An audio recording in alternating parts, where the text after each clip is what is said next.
Nous y voici enfin. Après avoir installé le NDK Android, Sigwind et le CDT, nous allons pouvoir créer un projet utilisant du code natif. Pour cela, je vais faire fichier nouveau projet Android que je vais appeler android.formation.ndk. Je vais appeler l'application test ndk, le package comme android.ndk. J'appelle ensuite mon activité main et je valide. Première étape, je crée un dossier JNI dans lequel je vais placer un fichier source, peu importe le nom qu'on lui donne. Également, je vais placer un fichier android.mk qui permettra de définir les fichiers à compiler. Dans notre layout principal, nous allons ajouter un bouton. Je vais transformer le TextView en button. Je vais l'appeler plop, lui donner un ID. ID button. J'enregistre. J'ajoute ici le plus. Je me place dans mon activité dans laquelle je vais récupérer une instance de mon bouton en faisant findViewById. Ajouter un listener pour récupérer l'événement click. Set onClickListener. Je vais implémenter les méthodes qui vont bien. Ici. Puis créer un toast. Toast, make text. This, pour l'instant je vais laisser le texte vide. Voilà, on fait un show et on enregistre. Alors qu'est-ce que je vais mettre dans ma librairie de code natif? Je vais commencer par créer deux méthodes. Pour cela, je vais taper public static native int plop. Ce sera ma première méthode qui ne prend aucun paramètre.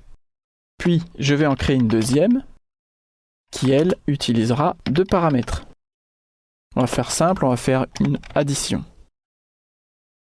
En dessous, je vais tester mes deux fonctions. Pour ce faire, je vais faire un string value of plop. Et dans le deuxième, vous l'aurez compris, je vais faire un add et indiquer deux valeurs. J'ai déclaré mon code Java. Maintenant, intéressons-nous au fichier android.mk. C'est lui qui va indiquer au compilateur quels sont les fichiers à compiler. Je vais tout simplement lui indiquer un module qui s'appellera ebertsoft et ici mon fichier source en langage C. Je vais maintenant dans mon fichier source dans lequel je vais commencer par inclure la bibliothèque jni.h. Je vais créer ma première méthode qui est du type integer. Je vais l'appeler java comme formation ndk-main plop. Indiquer ici la variable d'environnement env ainsi que l'objet qui va appeler la méthode this. Je retourne ensuite un nombre 5, j'enregistre. Vous aurez remarqué que j'ai appelé la méthode comme formation plutôt que comme Android NDK. Voyons ce qui se passe lorsque je vais compiler. Pour ce faire, je vais cliquer bouton droit, propriétés. Ici, je vais aller dans Builder, ajouter un nouveau, programme. Je vais l'appeler NDK Builder. Je vais choisir mon fichier qui se trouve dans C, Sigwin, bin, puis je vais prendre bash.exe. Mon répertoire de travail sera mon dossier Android Formation NDK. Et dans la ligne de commande, je vais lui demander de compiler grâce à la commande que nous avons vue dans la vidéo précédente, c'est-à-dire sigdrive c android ndk build. Je me place ensuite dans l'onglet Refresh. Je vais cliquer ici de rafraîchir les ressources. Mais auparavant, je vais ajouter un dossier qui n'existe pas encore, le dossier lib. Je l'ajoute, je retourne ici dans mon builder, que je vais placer tout en haut de la chaîne. Je l'édite, refresh. Je vais chercher mon dossier lib. Dans Build Option, je vais cliquer sur Lancer en fond. Je vais spécifier ici mon dossier JNI. Et j'enregistre. La compilation s'effectue. Et vous voyez qu'ici, j'ai une erreur. Je vais donc retourner dans mon fichier C, remplacer comme formation par comme Android NDK.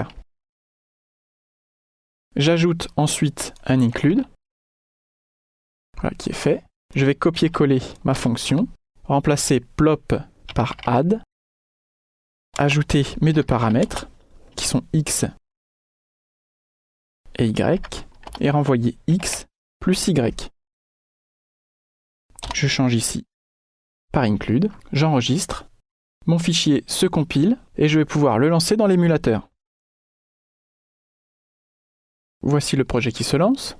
Attention, c'est parti. Vous voyez qu'ici, si j'affiche le logcat, il va me dire que le lien n'a pas été trouvé. Je retourne ici dans le logcat.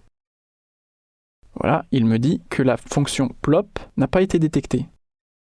Je vais me rendre maintenant dans mon code et y ajouter le chargement de la bibliothèque. Pour cela, j'ajoute ici système load librairie, puis le nom de la bibliothèque. Vous remarquerez ici, dans lib, qu'elle débute par lib plus le nom de la bibliothèque. Il n'est pas nécessaire d'ajouter lib au début. Je relance. Je clique, et cette fois-ci j'ai 5 et 3, qui correspondent bien à ce que j'ai indiqué ici, 5, et là 1 plus 2. Maintenant, comme la première fois, je vais changer comme Android par comme formation. J'enregistre. Vous voyez que dans la console, il n'y a aucun souci de compilation. Et lorsque je lance l'application dans l'émulateur, le projet démarre et lorsque je vais cliquer sur mon bouton, j'ai un force close. Je vais dans mon logcat et j'ai la même erreur que tout à l'heure. Alors ça peut paraître évident pour ceux qui connaissent bien le mécanisme. Par contre, pour les autres, vous allez devoir appeler dans votre code C le nom des fonctions identiques au package name et à la méthode. C'est-à-dire ici, comme point que je remplace par un tiret, Android, NDK, le nom de ma classe, suivi du nom de la fonction. Si je retourne dans main, je vois ici que la fonction s'appelle plop, la classe s'appelle main. Pour résumer les étapes de l'utilisation du NDK, je crée donc un projet dans lequel j'ai un dossier JNI contenant android.mk et mes fichiers sources. J'ai ensuite un dossier lib qui va contenir la bibliothèque compilée. J'ajoute un builder, puis je déclare mes fonctions dans ma classe Java. Je charge la bibliothèque grâce à système load librairie. Et enfin, j'utilise les fonctions natives dans mon code Java. Vous avez maintenant tout ce qu'il vous faut pour créer une application en code natif. À cela, ajoutez du courage et du bon café.